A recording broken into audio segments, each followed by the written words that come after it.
Hello बच्चों, आपका बहुत बहुत स्वागत है यूट्यूब के चैनल कमलेश सर केमिस्ट्री धमाका में। तो आइए आज हम केमिस्ट्री में कुछ नया सीखेंगे। विलयन, कक्षा 12वीं में विलयन एक चैप्टर है जिसमें हमें क्या करना है, विलयन की सांद्रताएं कैसे ज्ञात की जाती हैं, काफ़ी न्यूमेरिकल्स पूछे जाते हैं, तो उस पर आधारित आज हम प्रश्नों को आपको बताएंगे। तो आइए हम देखते हैं विलयन में विलयन की सांद्रता। विलयन की सांद्रता होती क्या है? विलयन के इकाई आयतन में उपस्थित विलेय की मात्रा को विलयन की सांद्रता कहते हैं। यानी कि 1 लीटर में विलेय की जितनी भी मात्रा उपस्थित है कह सकते हैं, तो उसको जब हम गणना करेंगे, जिस तरीके से भी गणना करेंगे, तो वो जो हमें प्राप्त होगी उसको विलयन की क्या कहेंगे, सांद्रता। तो 1 लीटर में इकाई आयतन में उपस्थित विलेय के मात्रा, चाहे मोलों की संख्या हो, चाहे ग्रामों की संख्या हो, चाहे तुल्यांकों की संख्या हो, उसकी मात्रा को हम क्या कहेंगे, सांद्रता कहेंगे। सांद्रता व्यक्त करने की 2 विधियां हैं। पहली भौतिक यूनिट में व्यक्त सांद्रता, दूसरा क्या है, रासायनिक यूनिट में व्यक्त सांद्रता। तो अधिकतर जो प्रश्न पूछे जाते हैं वो रासायनिक यूनिट में व्यक्त सांद्रता पर पूछे जाते हैं। तो आइए आज हम सीखेंगे सांद्रता व्यक्त करने की विधियों में रासायनिक यूनिट पर व्यक्त सांद्रता में हम पढ़ेंगे मोलरता। मोलरता क्या होता है? किसी विलयन के 1 लीटर में विलीन मोलों की संख्या को विलयन की मोलरता कहते हैं। तो 1 लीटर में जितने मोल घुले होंगे विलयन के, वही उसकी क्या कहलाएगी, मोलरता। मोलरता ज्ञात करने के लिए हमारे पास सूत्र है विलेय के मोलों की संख्या बटा विलयन का आयतन लीटर में। मोलों की संख्या बराबर क्या होता है, भार बटा अणु भार। हम मोल के बारे में हमने आपको बताया था कुछ पिछले क्लास में। तो मोलों की संख्या बराबर भार बटा अणु भार आयतन लीटर में। तो पदार्थ का हमें भार पता हो, अणु भार निकाल लें और आयतन दिया गया, इससे हम क्या करेंगे, मोलरता निकालेंगे। मोलरता को जो व्यक्त किया जाता है वो मोल प्रति लीटर में व्यक्त किया जाता है। ऊपर मोल और नीचे क्या है, लीटर। तो आइए हम एक प्रश्न की सहायता से यहाँ पर देखते हैं इसको कैसे करेंगे। तो 4 ग्राम कास्टिक सोडा को जल में घोलकर 250 मिलीलीटर विलयन बनाया गया, प्राप्त विलयन की मोलरता ज्ञात कीजिए।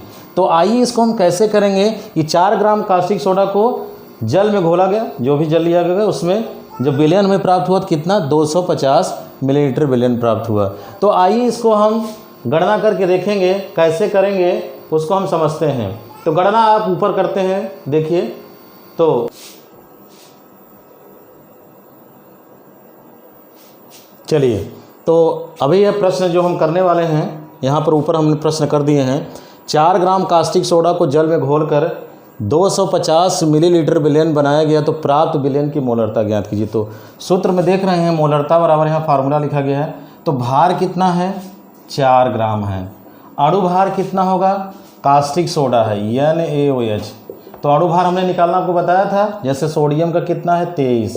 ऑक्सीजन का परमाणु भार कितना होता है, 16। हाइड्रोजन के 1 होता है, इसको जोड़ेंगे कितना आएगा, 40।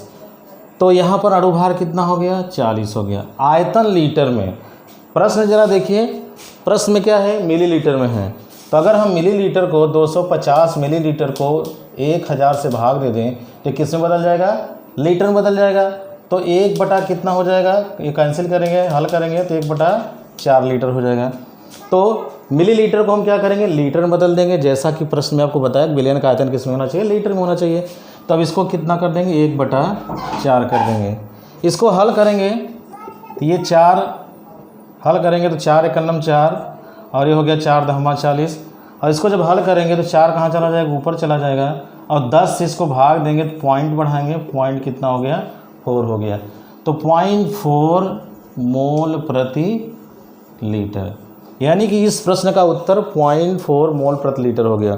पदार्थ का जो भार दिया गया है, जो घोला जा रहा है, कास्टिक सोडा क्या किया जा रहा है, घोला जा रहा है, तो वो विलेय है, तो उसका भार हमने रख दिया 4। कास्टिक सोडा का अणु भार कितना होगा, 40 होगा, जैसा कभी हमने बताया, यहाँ पर रख देंगे। और आयतन लीटर में है, यहाँ पर आयतन किस में है, मिलीलीटर में है। तो मिलीलीटर को क्या करेंगे, हम लीटर में बदल देंगे। 1000 से भाग दे देंगे तो क्या हो जाएगा, लीटर में बदल जाएगा। तो यहाँ पर मान हमने रख दिया। इसको हमने हल किया तो 4 एकन्नम 4 और 4 दहमा 40, 1 बटा 10। जब इसको हल करेंगे तो क्या करेगा, 4 ऊपर चला जाएगा। इससे इसको जब भाग करेंगे तो 4 मोल प्रति लीटर आ जाएगा। तो इस तरीके से इसको हम आसानी से हल कर सकते हैं। आइए कुछ और प्रश्न की सहायता से हम मोलरता को और क्लियर कर लेते हैं कि कैसे हम गणना करेंगे। तो चलिए अगला क्वेश्चन करते हैं। तो आइए हम दूसरा क्वेश्चन देखते हैं।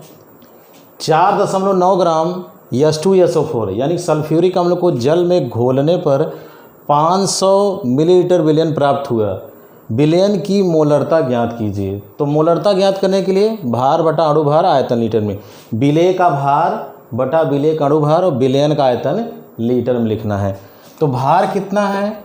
4.9 ग्राम। अणु भार कितना होगा? सल्फ्यूरिक अम्ल का अणु भार अगर हम यहाँ से निकालें तो अणु भार हम निकालना बताए हैं, लेकिन यहाँ पर फिर एक से हाइड्रोजन का 2 एक होता है, 2 एकन्नम 2, सल्फर का 32 होता है और ऑक्सीजन का 16 और 16 चौका 64, कितना हो गया? 98। एक एक तत्वों का परमाणु भार पता हो, पिछले वीडियो में हमने अणु भार निकालना बताया है, वहाँ से आप देख लीजिएगा। हाइड्रोजन का परमाणु भार 1 है तो 2 एकन्नम 2, सल्फर का कितना है? 32, ऑक्सीजन का कितना है? 16 और 16 चौका 64, तो कितना हो जाएगा? 98 हो जाएगा। तो यहाँ पर क्या करेंगे? 98 लिख देंगे। आयतन लीटर में चाहिए हमें, लेकिन किस में दिया है? मिलीलीटर को। मिलीलीटर को लीटर में बदलने क्या करते हैं? 1000 से भाग दे देते हैं। जब 1000 से भाग दे देंगे कितना आएगा? 1/2 लीटर आएगा। तो भार बटा अणु भार आयतन लीटर में, तो आयतन कितना है? 1/2 हो गया। अब इसको अगर हम हल करें तो 4.9/98 और ये 2 कहाँ चला जाएगा? ऊपर चला जाएगा। अब इसको अगर हम हल करें तो ये कितना हो जाएगा? 9.8 हो जाएगा और ये कितना हो जाएगा? इतना हो जाएगा। अब इससे इसमें भाग लगा दिया जाए तो कितना हो जाएगा? 0.1। 98 से 98 कट जाएगा, एक 0 बढ़ेगा तो दशमलव आ जाएगा, यानी कि इसको 1/10 लिख सकते हैं और ये हो जाएगा कितना?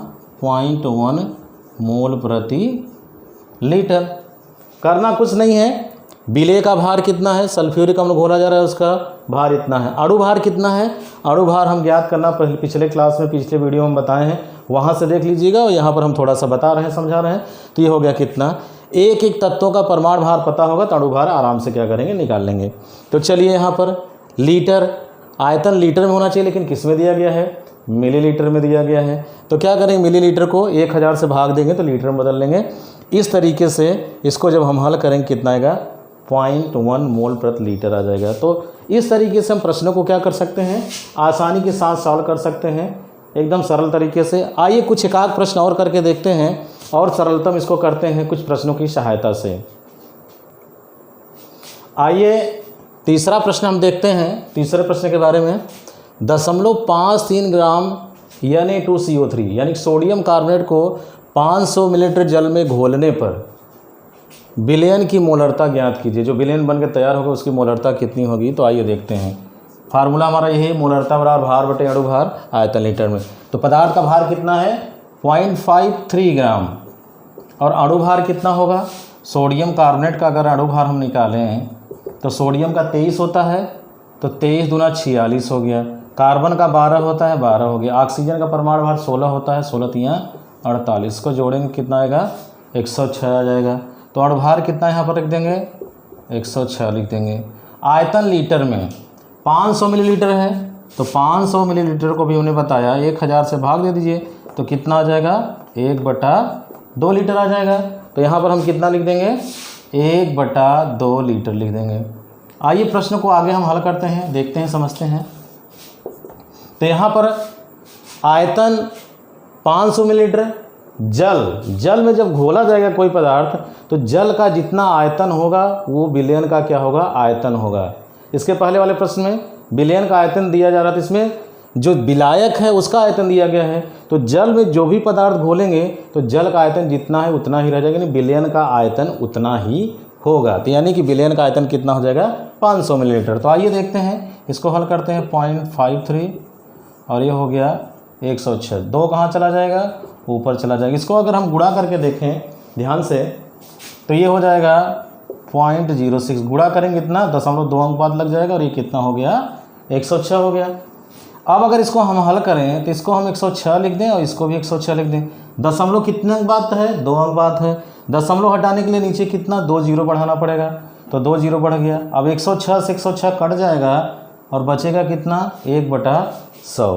तो 1/100 को जब हम सॉल्व करेंगे तो कितना आएगा 0.01 मोल प्रति लीटर, यानी कि मोलरता को किस में व्यक्त किया जाता है 0.01 मोल प्रति लीटर। इसको हम ऊपर लिख देते हैं समझने के लिए। 1/, यहाँ पर इसको हम हल कर रहे हैं तो यहाँ पर देख लीजिए, इसको जब सॉल्व करेंगे तो ये 106 से 106 कट गया और बचा कितना 0, तो कितना हो गया 1/100 हो गया।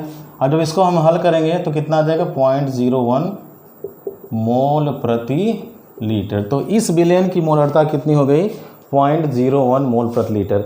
इस तरीके से मोलरता के सवालों को हम एकदम आसानी से इस सूत्र की सहायता से हम गणना कर सकते हैं। लगातार कक्षा 12वीं में प्रश्न ये पूछे जाते रहते हैं। अगले वाले क्लास में विलयन से संबंधित हमारे पास जो तुल्यांकों की संख्या, अन्य जो रासायनिक यूनिट व्यक्त सांद्रता, मोलरता, नार्मलता, मोललता, मोल प्रभाज क्रमशः हम अगले वाले क्लास में आपको बताएंगे। मोलरता हमने बता दिया है, अब आपको मोललता बताना है, मोल प्रभाज बताना है और नार्मलता बताना है। तो अगले क्लास में एक नए धमाके के साथ हम मिलेंगे। वीडियो कैसा लगा लाइक और सब्सक्राइब ज़रूर करिएगा। अगले क्लास में एक नए धमाके के साथ आपसे मिलते हैं।